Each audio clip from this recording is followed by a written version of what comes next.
Hey guys, it's Vandiezel back again with another Cardfight Vanguard Overdress unboxing video. So if you guys enjoy, don't forget to like, comment, subscribe, and join to the Patreon. Now let's get this one started. It's the final start deck for me today. I've literally recorded all of these in one session. So let's go ahead and get this started. It is the 5th Cardfight Vanguard Overdress start deck. It's Tomari, Seto, Aurora, Valkyrie, best girl deck. I don't like this one. And this is going to get me a lot of dislikes and a lot of negative comments really quickly. And there's a very certain YouTuber who, if they see this, will probably kill me. But I hate Tomari with my living soul. But otherwise, yeah, let's just go ahead and get started.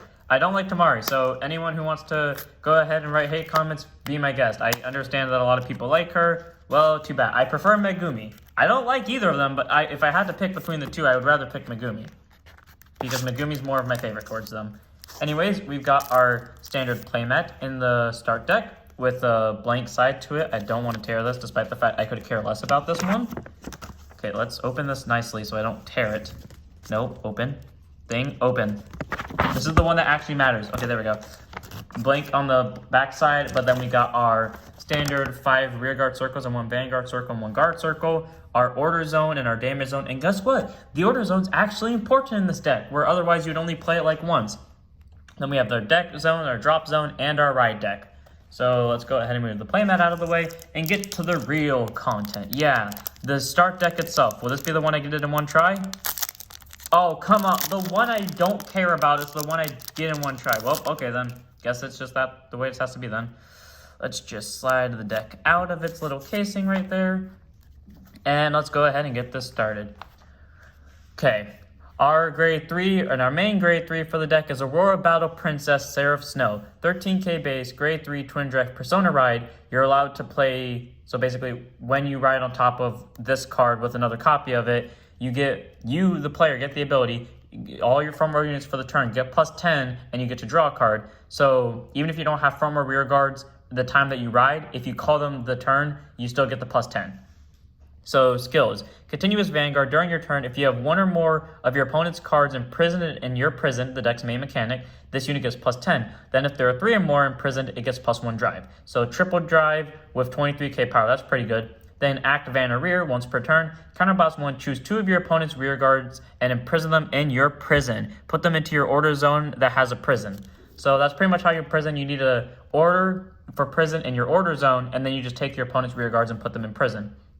So that's pretty good. It's kind of like a control deck. Not the best control deck, but definitely not the worst, because your opponent is allowed to get their things out of prison, which is why it makes it one of the worst control decks. But at the same time, they have to pay cost to get it out of prison, which is why it becomes like part of the best control decks ever. I think Chaos is still hands down best control deck. Everyone agrees with that because 1, Chaos had time to flourish, and 2, Chaos just got loved by Bushy. And then they're giving more support for Chaos in the Revival Collection. So yeah, Chaos is just getting all the type of support. But Seraph Snow still does something, even though I don't care about her. And she also has the first Vanguard or Rear Guard skill just in general. Yeah, there is one other card in general that has actually 2 other cards in general that have a Vanguard or Rear Guard skill. But Seraph Snow was the first main ride line grade 3 to have a Vanguard or Rear Guard skill. So that's really nice to have. So 4 copies in Seraph Snow, even if I don't care about her. And the shiny one goes off to the side for mega art later. Next up, we have the card that everyone runs in the trial deck because they have no choice and they get rid of it the second they get the chance, except for me. Aurora Battle Princess Razat Pink. 10k power, 5k shield, grade 2 intercept.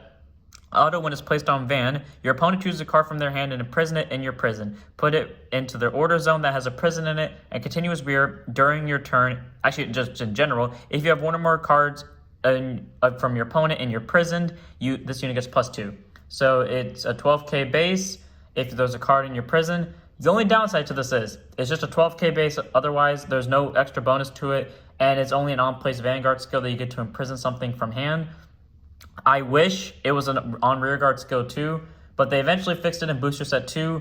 I don't like using non-Aurora Battle Princesses in a non-Aurora Battle Princess deck, so I never got rid of this at 4 until after Set 2 came out with a bunch of cards that were Aurora Battle Princess based. So then I replaced this down to 1, and then the deck became far more consistent. Like, if you're like me, wait for Set 2 to come out and then ditch this thing. But otherwise, ditch this thing immediately because it's not that good. But you still get to imprison from hand, so you're guaranteed at least 1 imprison, which is good so that you get plus 10k on ban for Seraph Snow.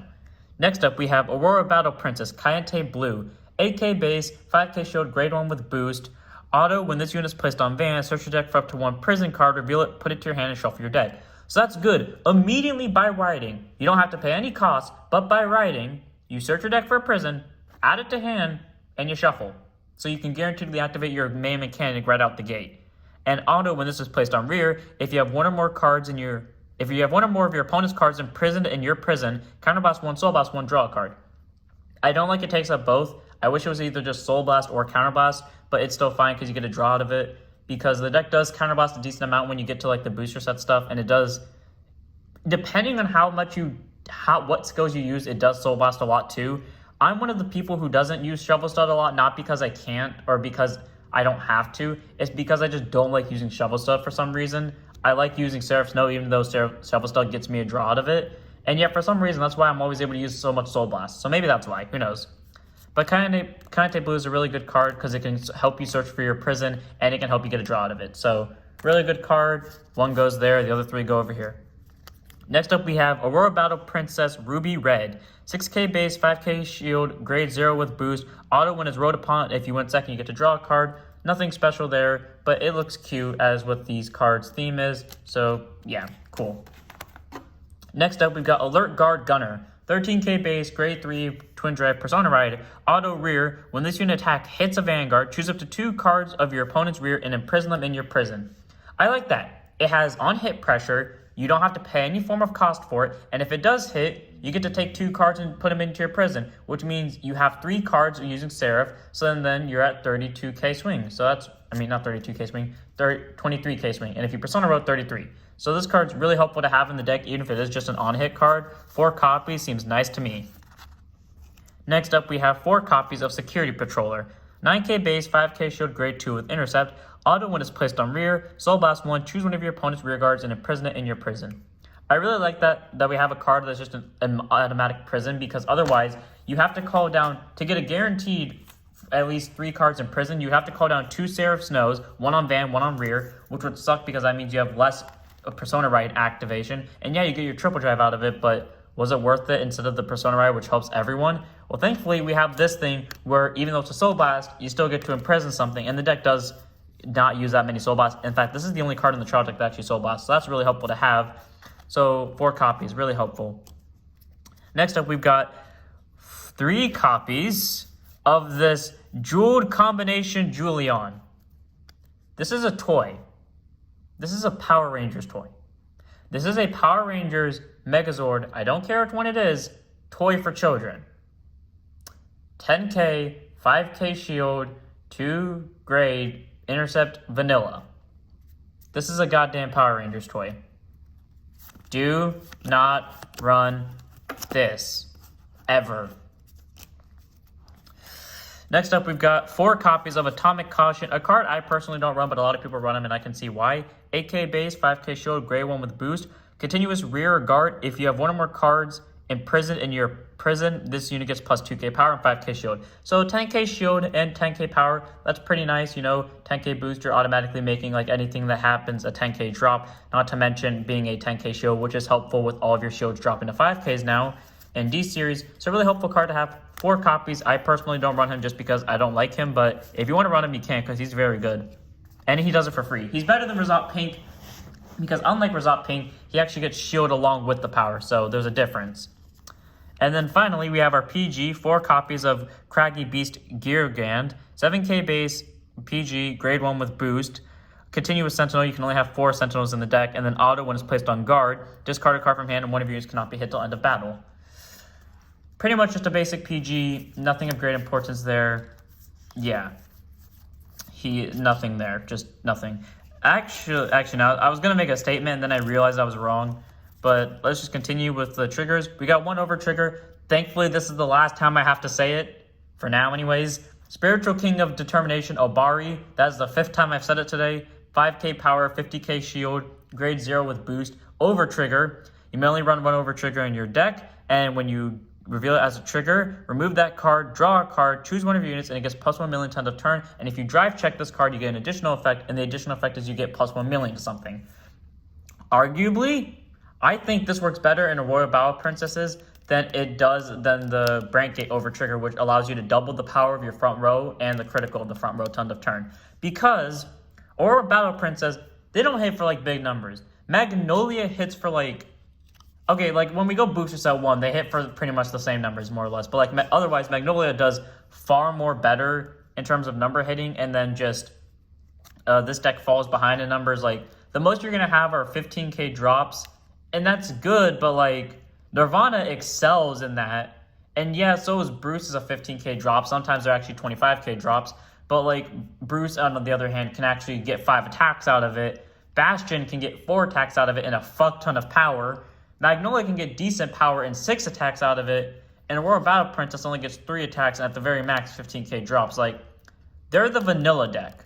So I feel like having like the plus 2 million to 2 rear guards plus 1 million to 2 rear guards is a lot better than double the front row power and crit, because you're not going to get that much out of it. But if you want to run that card because it adds more crit pressure, you can. But I prefer this thing because it actually benefits the deck more in total for giving the 1 million to something and then doing it again. Next up, we have Aurora Battle Princess Loris Yellow, 5k power, 15k shield, critical trigger, grade 0 with boost. Same thing as all critical triggers do. When you drive check it or when you damage check it, until end of turn, something gets a crit and then something gets plus 10k power. You are allowed to split the effect. Nothing special about it. There are 4 of them. 1 goes over there because I'm going to do the Mega Art at the end, as I've been doing. And then 3 of them go to the pile of cards over here that are the cards that I've revealed. Next up, we have Aurora Battle Princess Amy Orange. 5k power, 5k shield, grade 0 with boost. I just realized something. I just realized that all the trial decks had the same trigger lineup. I don't know why it took me this long to realize that all the trial decks had 8 crit, 4 crit, 4 draws, 4 heals, 1 over, which was obvious, and then 3 fronts. I thought all of them had like specialty tailored triggers, but like in Nirvana, it made sense to run 3 fronts. And Toyo Ibata, it technically makes sense to run 3 fronts. In Magnolia, it makes sense to run 3 fronts. Why in Bruce and this are there more draws than fronts? Why? These are the decks that deck out the quickest. Why are we getting the draws in these? Anyways, when revealed as a trigger, you get to draw a card and something gets plus 10. The 5k shield because Bushy just hates draws. Please give us draws with skills. Why did you give it to fronts? Yes, I know the draws are discard fodder. Why? 5k base and then just the draw trigger as per usual. There's 4 of them. Why you need this when it decks you out faster than it helps you, I don't know, because you get enough drag checks it is. But I guess that's just the way it is. Next up, we have Aurora Battle Princess Front Rows. 5k power, 15k shield, front trigger, grade 0 with boost. Nothing special about her. There's only 3 of them, but I wish there was 4 of them. She does help the deck more than the other one does because she gets plus 10k to the front row, which helps them swing for bigger numbers. So yeah, like, no joke. You think I'm shooting on Prison right now? I've tested Prison. I've literally stalled out a Prison player who couldn't swing for big numbers. It's not like they were bricking. They just couldn't swing for big enough numbers to kill me. Like, I was just playing Nirvana, and yeah, they got to imprison a bunch of shit, but they couldn't swing for big enough numbers to kill me, so I just stalled them out and won via deck out. So, Prison, if you want a deck that has power, go to Orphis, because Brank Gate Prison does not have it. Orphis does.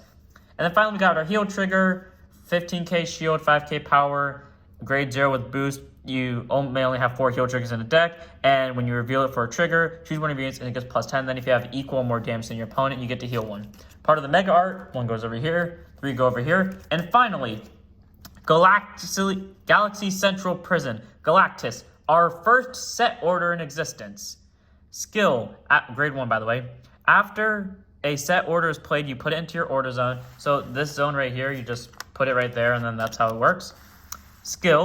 Cost, rest a unit on your field to play this card, and when this card is put into your order zone, you get to Soul Charge 3, so that's an immediate Soul Charge 3, which is helpful, and a lot of the Prison stuff does kind of involve Soul Blasting, so that's just a helpful free Soul Charge 3.